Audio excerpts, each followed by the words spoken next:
All right, what's up, everyone?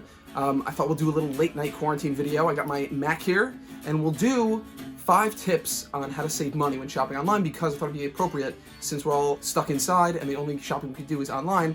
I thought this would be a great time to do that kind of video. And before I get into it, I just wanted to say it's very important. I know I work for a small business to support small businesses during this crazy time. And if you have any recommendations, or if you want to discover some new small businesses, at least in the menswear space, follow me if you don't already on Instagram, where I usually do that, and we can have a good time together there.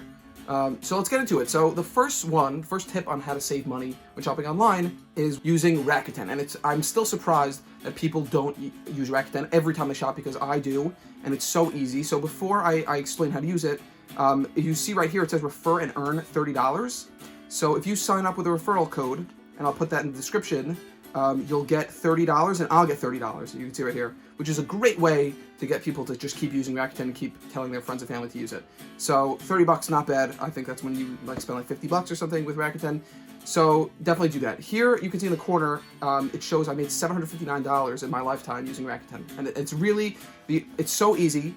And just for an example here, basically what it is cashback. And so when you go to a website through one of these links, so if you, the old school way is you go to their website like this, and then let's say Gap is 15% today, and you open in a new tab, and then you click Shop Now here through Rakuten. It opens up a new thing, and it'll say 15% cash back, and that's how you know it's active. Nothing more to do.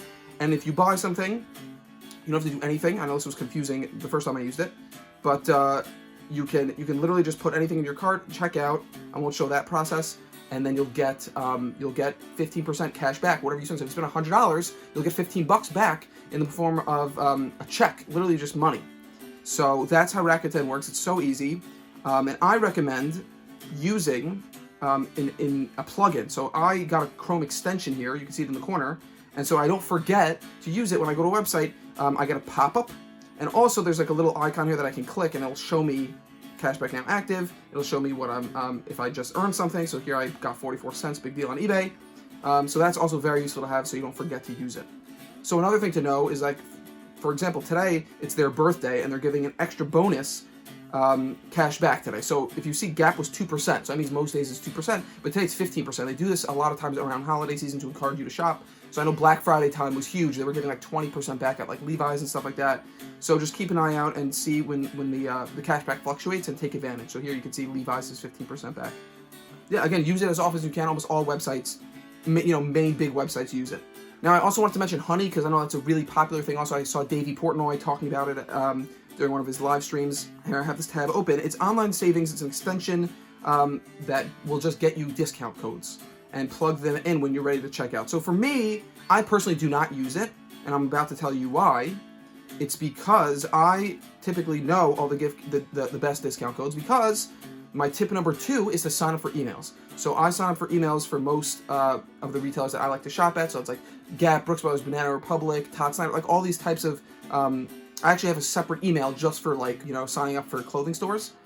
And they usually send you the best discounts. And so the reason I use Honey is because Honey only works once you're in your checkout phase. You click the extension, and then it gives you the best discount code, but it doesn't tell you when they're having a big sale. So for example, Banana Republic might have 60% sale today, but I won't know unless I get the email first. So to me, just signing up for the emails kind of makes using Honey pointless. But I really do encourage signing up for emails, because a lot of times you'll get exclusive offers that you only get if you are signed up for the email. And a lot of websites also, if you create an account to get emails, they'll give you like a bonus points reward system. I know Brooks Brothers does that and J. Crew does that. And so, for example, I have here this email that I got from J. Crew. Here you see it says, to brighten your day, $20 off your purchase. For 5 days they did this. No minimums or anything. You can combine it with anything. So it's basically just a free $20 credit. So I used this, and I went on their website, and I ended up getting this really nice vest that was on sale for $5, because it was like $50. It was 50% off sale, and I used my $20, and it came to like $5. So really, I definitely recommend signing up for emails, both for the reasons that you'll get notifications when they're having big sales websites, and also for those perks. Okay, tip number 3 is to take advantage of free shipping and free return. So I have my own philosophy on this. A lot of websites offer free shipping and free returns all the time. That's kind of like Amazon Prime set the standard for that, and that's awesome because then you can order multiple sizes and everything, and you don't have to worry about it, and you can just ship it back really easily. And especially now during quarantine, that's really important when a lot of stuff, every store's closed, to be able to ship something back for free.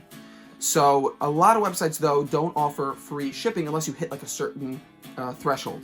So if you see on Nordstrom Rack, which is one of my favorite websites, it says free shipping if you get to $100. So for me, I always recommend, I know it's not easy for everyone to just get to $100 depending on what they're buying, but for me, I always try to get to that $100 check mark so I get the free shipping. And this website, Nordstrom Rack, doesn't have free returns like the big brother Nordstrom does. Nordstrom Rack doesn't have free returns, but I recommend, people usually don't realize this, don't be afraid to go to a store and return. I know it took me a while to get over that fear kind of thing, that it's a little embarrassing, I guess. But if you go to a store and you return something in the store, there's no fee for returning it. And generally speaking, I personally don't like, if I buy something and I don't like it and returning it, I'm literally losing, $10 on the transaction. It's really annoying. So I definitely recommend taking advantage of free shipping and free returns. All right, the next tip, so we got tip number 4, is to use e-gift cards. So this is a big secret. So there's a lot of websites that do it, but the basic gist of it is that there are people who get gift cards as gifts, or they buy them and they don't want to use them, so they can sell them to these discount websites, these gift card websites at a discount, and then they will carry the discount over to you as a buyer. So let's say I wanted to buy from Gap, right? Because I was on Gap earlier. So I type in Gap, I'm on cardicash.com, and then I search, and it'll show me all these gift cards that are basically 12% off. So that's great, because if I was spending $100, I would get $12 off of my purchase by buying a gift card for $100, right? I would only have to pay $88 for that gift card.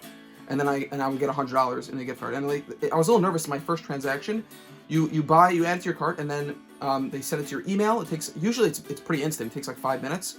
So don't be nervous about that. And then you can go use it on a website and use it as a gift card. And like I said, there's a bunch of websites that do it. So here's one that's called Gift Card Granny. So this one, if you see, Gap is only 8% off. So it's better to buy here, it's 12%. And those prices also, they fluctuate like crazy depending on demand and stuff like that. And I know that a lot of them do have like additional promotions. So definitely sign up for emails and stuff. One thing I wanted to note with the gift cards is that make sure you know that you're going to like what you get as best as you can, because if you want to return it, they're going to give you gift card credit back and not your money back, obviously, because you paid with a gift card. And you don't want to be stuck with a gift card. So just try to make sure that you're going to like what you're going to get. And also keep in mind you can stack using Rakuten, so you can get like, let's say 10% back, the 15% from Gap, plus the 12% on the gift cards, and you can really stack and save a lot of money that way. Okay, moving on. So the last tip I have for you is to use eBay. So I know I could do an entire video just on eBay, and a lot of people are a little bit skeptical. They think eBay's sketchy, you buy used clothes, I get it. But eBay can be really useful for finding deals, and here's an example. So if I go to Brooks Brothers, so I was looking at this shirt a couple weeks ago, and I actually got this one on sale, but before it was on sale, it was $74, and I didn't want to pay $74 for a shirt, right? So I went onto eBay and typed in that Ancient Matter from Brooks Brothers, that's what it was called, and so it brought me to a bunch of results, and you can see here, this is one that's brand new, right? This was not the size I wanted, but they had it here, right here, for $54, right? They had the exact shirt that I wanted. Instead of $74, I got to pay I would have paid $54. So that's just an example. It's brand new. This guy, I discovered the seller who I bought something else from him, who basically somehow gets all these factory seconds from Brooks Brothers and sells them at a deep discount. So you can find a lot of times new clothes. You can find whatever you're looking for: socks, boots, shoes, you name it. You could find a lot of people. I know some people are really into buying suits, like secondhand. Like if you wanted a suit from Suit Supply, you can find it on eBay and stuff like that. And another great example is Allen Edmonds. So Allen Edmonds is one of my favorite websites, but a lot of times it can be very expensive. So I discovered, again, the same idea. There was a seller on eBay who I discovered, the Bondo One, he's like famous now, who sells like all these factory seconds, hundreds of them, for a deep discount. So, and these are also usually brand new. Sometimes it says pre-owned. Usually they're just like slight scuffs, like factory seconds. So, these boots that are usually, $300-$400, he's selling for like half the price, plus you can make an offer and get them for even cheaper. So that's just an example of using eBay to get stuff that's like pretty much brand new. It's not sketchy at all. The only thing I'll note with that is that a lot of times you won't get that free shipping and free returns like you can get from other websites, and you don't get the warranty that you might have from buying from a regular website. So it is a little bit of a gamble in that sense, but you could really save a lot of money. Okay guys, so thanks for watching. Those are my top 5 tips on how to save money when shopping online. I just got my J. Crew vest. It actually took a couple weeks to come. I guess shipping is crazy during quarantine, understandably so. If you like the video, like and subscribe. It really helps me out. Let me know in the comments if I missed anything and you want to add something. That would be great. And I'll see you guys in the next one.